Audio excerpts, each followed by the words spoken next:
Silver just crashed from an all-time high of nearly $122 down to $82.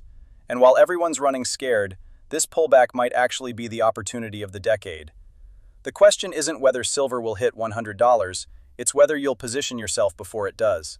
Monday, February 10, New York time. Please share in the comments what day and date you're watching this from. I genuinely appreciate seeing how far this message reaches. Before we begin, a quick note. I'm currently working to reduce copycat channels that mirror this content. If you find value in what I'm building here, the best way to support this effort is simply by subscribing and leaving the name George Williams in the comments.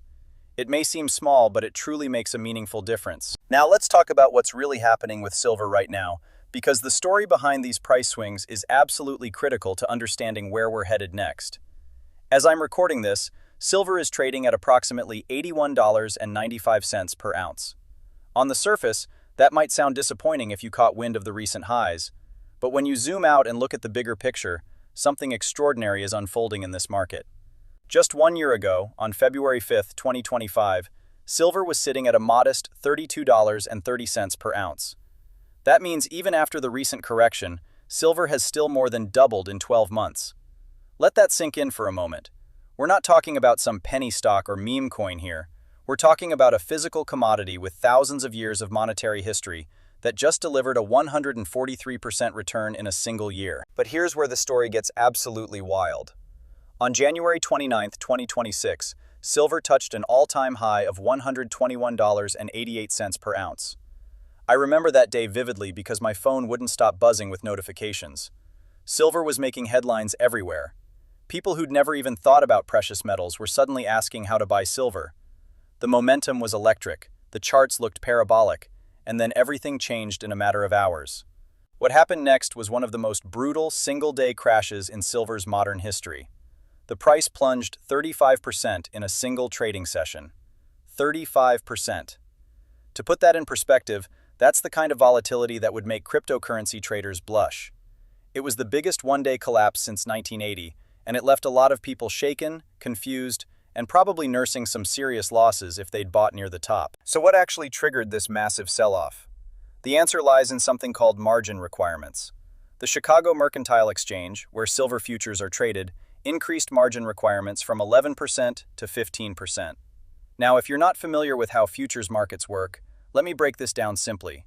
Traders can control large positions in silver by putting up only a fraction of the total value as collateral. That fraction is the margin. When silver was skyrocketing and hitting record highs, the CME got nervous about the risk building up in the system, so they increased the amount of money traders needed to keep their positions open. This forced highly leveraged speculators, who were essentially borrowing money to amplify their bets, to either put up more cash immediately or close their positions. Most chose to close, and when everyone rushes for the exit at once, you get a price collapse. It's not that the fundamental story for silver changed overnight, it's that the mechanics of leveraged trading created a forced liquidation event. Now that we understand what happened, the real question becomes whether this pullback represents fear or opportunity. I'd argue it's the latter, and here's why. The fundamental drivers that pushed silver from $32 to $121 haven't disappeared. In fact, they've gotten stronger. Silver is currently in its 5th consecutive year of supply deficits. Think about that. For 5 straight years, the world has consumed more silver than it has produced. The cumulative deficit over that period totals almost 820 million ounces. That's not a small number. It's a structural imbalance that simply cannot continue indefinitely without consequences for price. In 2025 alone, the projected shortfall was approximately 117 million ounces. That's 3,660 tons of silver that needed to come from somewhere. And when supply can't meet demand, that somewhere is typically existing stockpiles, which eventually run dry. The challenge on the supply side is that silver isn't like other commodities where producers can simply ramp up production when prices rise. Around 70 to 80% of global silver output comes as a byproduct from mines that primarily produce lead, zinc, copper, or gold. These mines aren't making production decisions based on silver prices, they're focused on their primary metals. This means that even with silver prices tripling, we're only seeing about 2% annual growth in mine production.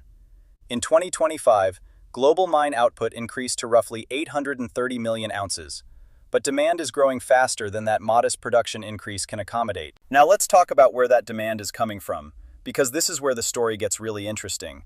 Industrial demand for silver now accounts for more than half of total consumption, and it's up 50% since 2015. This isn't your grandfather's silver market where jewelry and investment drove most of the demand.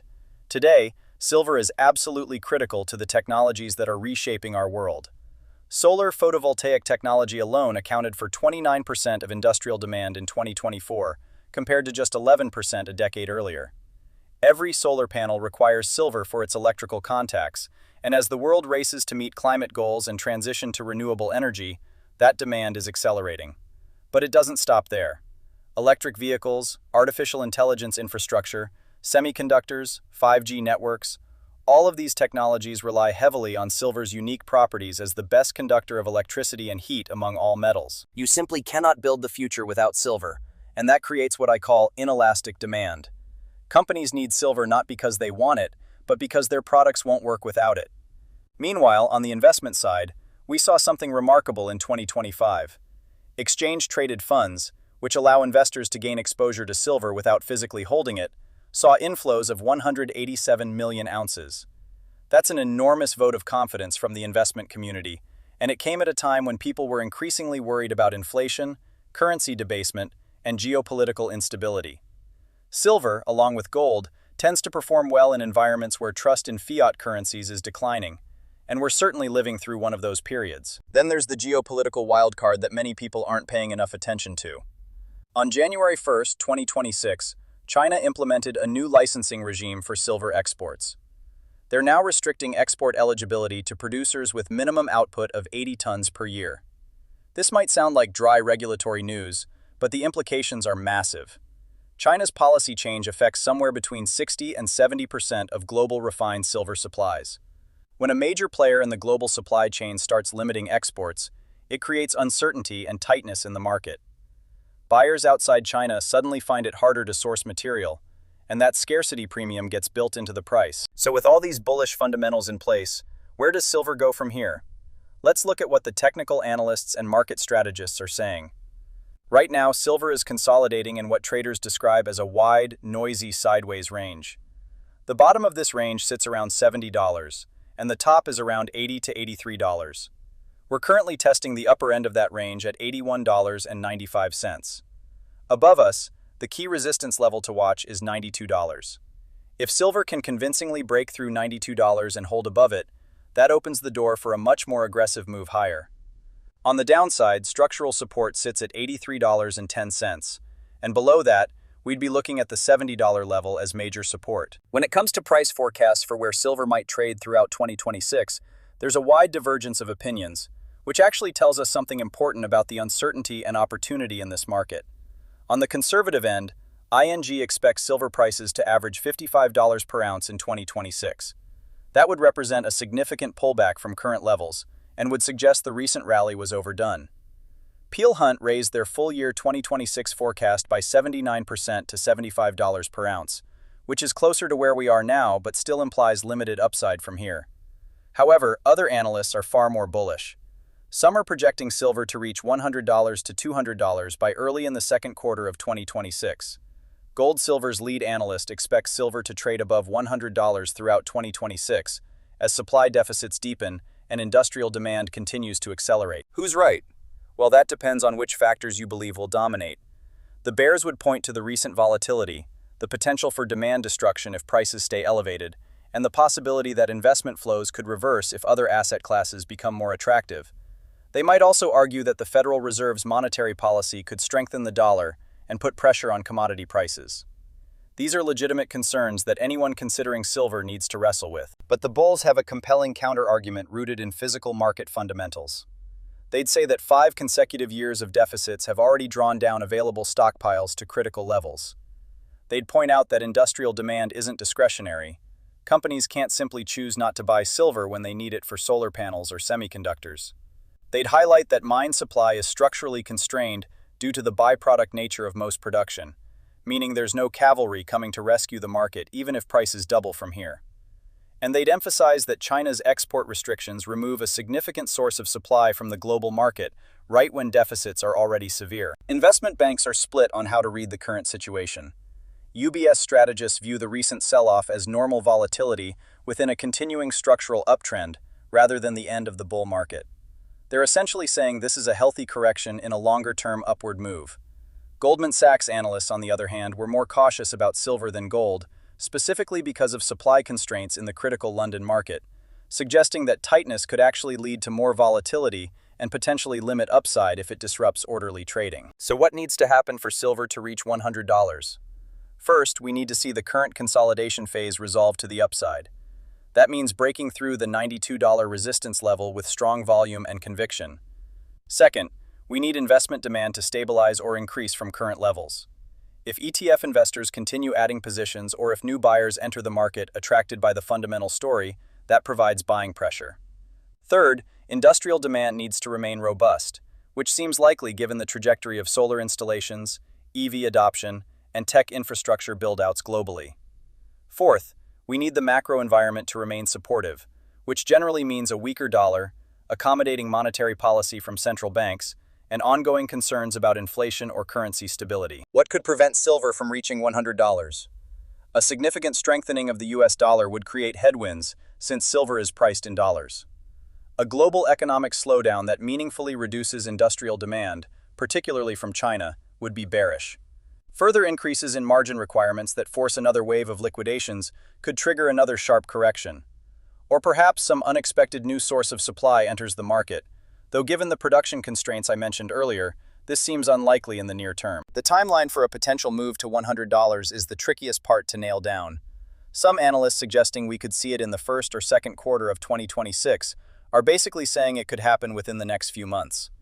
That would require a fairly rapid resolution of the current consolidation and a resumption of the uptrend we saw in 2025. A more measured view might suggest that we trade in this $70 to $90 range for several more months, building a base before the next leg higher, which could push us toward $100 in the second half of 2026. Is this your last chance to buy silver before $100? I think that framing is a bit dramatic, but there's an element of truth to it. If silver does eventually trade at $100 or higher, then yes, buying at $82 after a 35% correction from the highs is probably going to look like a good entry point in hindsight. The phrase "last chance" implies urgency, and while I do think the fundamental setup is compelling, I also think it's important to acknowledge that markets don't move in straight lines. We might see silver dip back towards $70 before it runs to $100, and if that happens, that would be an even better entry. Or we might break out from here and never look back. The reality is that no one knows with certainty. What I can say with confidence is that the structural story for silver has rarely looked this compelling. The combination of persistent supply deficits, surging industrial demand from transformative technologies, constrained mine production, and geopolitical supply risks creates a setup that fundamentally differs from past silver rallies. This isn't just about investment speculation or monetary concerns. There's a genuine physical shortage developing in a metal that the modern economy cannot function without. When you add potential investment flows on top of that industrial-based demand, you get the kind of environment where big moves are possible. The recent volatility should serve as a reminder that silver is not for the faint of heart.